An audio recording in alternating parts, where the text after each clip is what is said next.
開車是一場人間佛教的修行。各位朋友，大家好，今日想同大家傾一個同每一位駕駛者都息息相關的話題。開車其實就是一場人間佛教的修行。可能好多人會覺得開車只係每日返工放工的例行公事，點會同修行扯上關係呢？其實馬路就係最貼近生活的道場，每一次握起方向盤都是對我們心性的考驗。今日我就同大家將安全駕駛的知識變成簡單實用、隨時用得上的生活心法，令大家開車更安心、更平安，更能體會到人間佛教慈悲、智慧、利他的真義。一、開車就是人間佛教的行住坐臥修行。人間佛教強調修行唔係深山獨坐，而係融入日常的行住坐臥。開車呢件事每日都要做，正好係修心練性的最佳道場。修慈悲，路上遇到行人、非機動車，多讓一步，唔爭先，就係對弱勢群體的慈悲。遇到唔守規矩的司機，唔鬥氣、唔報復，就係對他人的包容。減修智慧，提前減速，保持車距，遠離盲區，唔係膽小，而係對風險的清醒判斷。唔搶黃燈，唔開快車，係對生命的敬畏，亦係智慧的體現。修利他，唔亂丟垃圾，唔亂停車，唔亂變道，唔只係為自己安全，亦係為其他道路使用者創造安全環境。呢個就係自利利他的修行。所以開車唔係單純的代步，而係一場隨時隨地的人間修行。二、基礎駕駛，從細節裏修戒。人間佛教講以戒為師，開車的基礎知識就係我們的行車戒律。上車前要車一周，呢個動作好多人忽略，但好重要。檢查車胎、車底，提防貓狗或小朋友匿埋，係對生命的敬畏，亦係不傷生的戒行。上車後唔急住打火，先調整好座椅同後視鏡，係不急躁的修行。現代車輛唔需要長時間熱車，30秒到1分鐘就足夠。過長熱車只會增加油耗同積碳，係不浪費的體現。正確坐姿同39點握盤都好關鍵。踩實剎車到底時，膝蓋保持少少彎曲，左手9點，右手3點握盤，係對自己安全的負責，亦係不輕率的戒行。安全帶係救命帶，前排後排都要扣好，係不貪快、不傳囂的戒。車內唔好亂放香水瓶、公仔等物品，避免碰撞時變成飛彈，係不製造危險的利他行為。行車記錄儀就好似司機的護身符，幫助分清責任，係不欺瞞的誠信。導航只聽語音，唔睇屏幕，係不分心的專注，亦係對他人安全的負責。帶小朋友出門一定要使用合適的兒童安全座椅，係慈愛的體現。變道、超車前回頭睇盲區，係不疏忽的細心，避免傷及無辜。唔往窗外亂丟垃圾，係不損害他人的戒。鎖車後拉門確認，車內唔留貴重物品，係不有人犯過的智慧。下車時用遠離車門的手開門，強迫自己回頭觀察後方，保護電單車同行人，係不粗心的修行。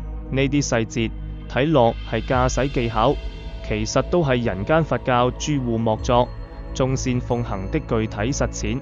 三、市內駕駛，在紛亂中修定與忍。市區人多車多，狀況複雜，正好係修練定力與忍辱的道場。人間佛教講心平氣和，處處是道場。市區開車就係最好的考驗。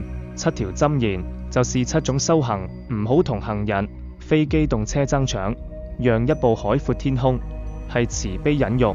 腳經常預備在剎車上，隨時應對突發狀況，係時刻警醒的定力。開車唔好開小差，打電話、發訊息都會嚴重分散注意力，提醒我們修行要專心當下。路上遇到唔守規矩的司機，千祈唔好鬥氣，贏咗只係快幾秒，輸咗可能影響一生，係不真為的忍辱。經過路口、斑馬線。學校要提前減速，係預防為先的智慧。時刻觀察前後左右，做個三眼司機，係覺知當下的修行。路過大車、巴士要提防盲區，係不全囂的清醒。具體行動上，市區要保持安全車距，至少1秒以上。變道前打燈，確認安全再動作。一次只變一條車道，轉彎前減速，保持平穩。超車從左邊，會車要禮讓。從岔路入主路要停車觀察，唔好突然衝出，盡量唔好跟出租車、巴士同大貨車，避免意外。路口0等3分，不搶1秒，戒掉搶黃燈。前方視線被大車遮擋時唔好超車。停車倒車要親眼確認，停好後回正方向盤，拉好手剎車。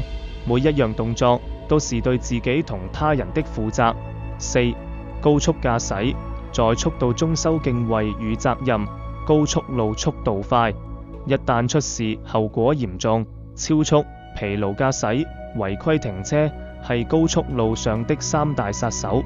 呢度正是修煉敬畏心同責任心的關鍵道場。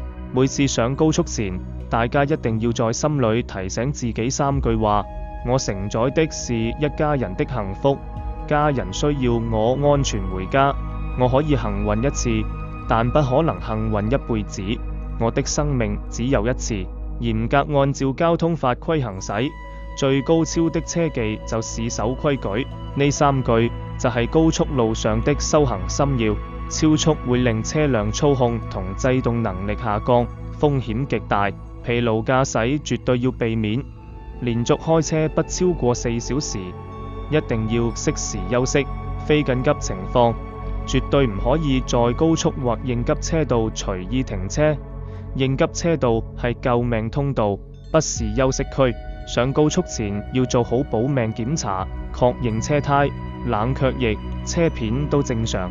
高速車距要大於時速數字，留足安全空間。超車要提前提示，安全後再返回原車道，遠離大貨車。隧道內要開燈，減速，不變道。遇到爆胎唔好急剎，握穩方向盤慢慢減速。倒車時打開雙閃，提醒後車避免追尾。每一項細節都是對生命的尊重。特別篇，遠離勞損，享受駕車的人間樂趣。長時間開車容易腰酸背痛，只要保持正確坐姿，定時停車休息伸展，就能遠離肌肉勞損。開車的終極目的係平安到達，享受旅途，而唔係比拼速度同技術。人間佛教講身心安頓，開車亦一樣，心平氣和，專注當下，不急躁，不貪快，不鬥氣，既能保護身體，亦能讓心情平靜，享受路途風景同家人相處的時光。呢個就係活在當下的修行。結語：開車就是一場人間覺悟。各位朋友，今日同大家分享咗咁多安全駕駛的知識，歸根到底一句：開車唔係一場競賽，而係一場人間佛教的修行。呢場修行修的係慈悲、智慧、耐心、細心同責任心。每一次握起方向盤都是一次覺悟，讓一步就是慈悲，慢一秒就是智慧，專心一刻就是定力，負責任就是對生命的敬畏。希望每一位司機都可以將呢啲智慧融入日常駕駛，平平安安上路，高高興興回家。用實際行動實踐人間佛教自利利他，覺悟人生的真義。今次同大家講住咁多，喜歡我嘅影片請俾個心心，加埋我嘅頻道，有新片會即刻通知你。拜拜。